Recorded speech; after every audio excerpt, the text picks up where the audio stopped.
Museveni has been a smart dictator because he puts on a suit, goes to the West and to the UN, speaks very nicely about democracy and human rights, but realistically, he does not mean any of those. He talks about our so-called Human Rights Commission in Uganda, but the same person closed the UN Human Rights Office in Uganda 2 years ago because they dared to question him about his atrocities.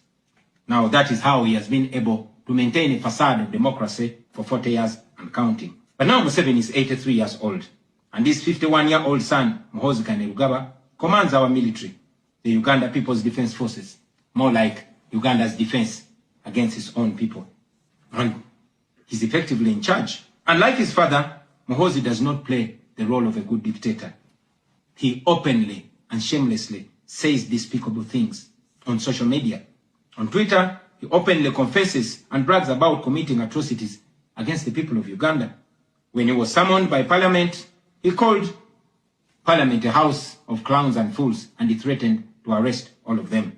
He describes judges of the Supreme Court of Uganda as clowns in wigs, and he has threatened to crush all journalists that dare to criticize his actions. In April last year, he abducted, detained, and tortured my close friend and bodyguard called Eddie Sebufu, also known as Eddie Mutwe.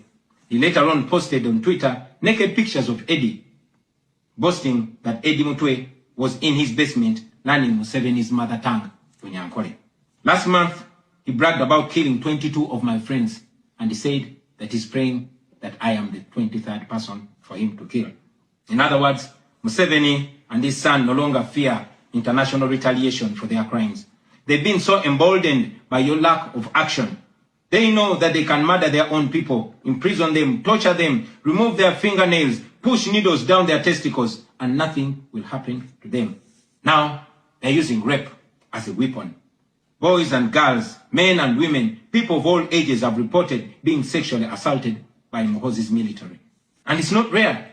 The majority of the people that they capture and unlawfully imprison have reported being raped, whether men or women. It is no longer possible, ladies and gentlemen, for the international community to deny Museveni's violence and atrocities. It's all over social media. And today, I am talking about it to you. Now, this is our call to action. The way I see it, if the international community continues to be complacent, then Uganda will go from bad to worse. Museveni and his son's military will massacre many more innocent Ugandans.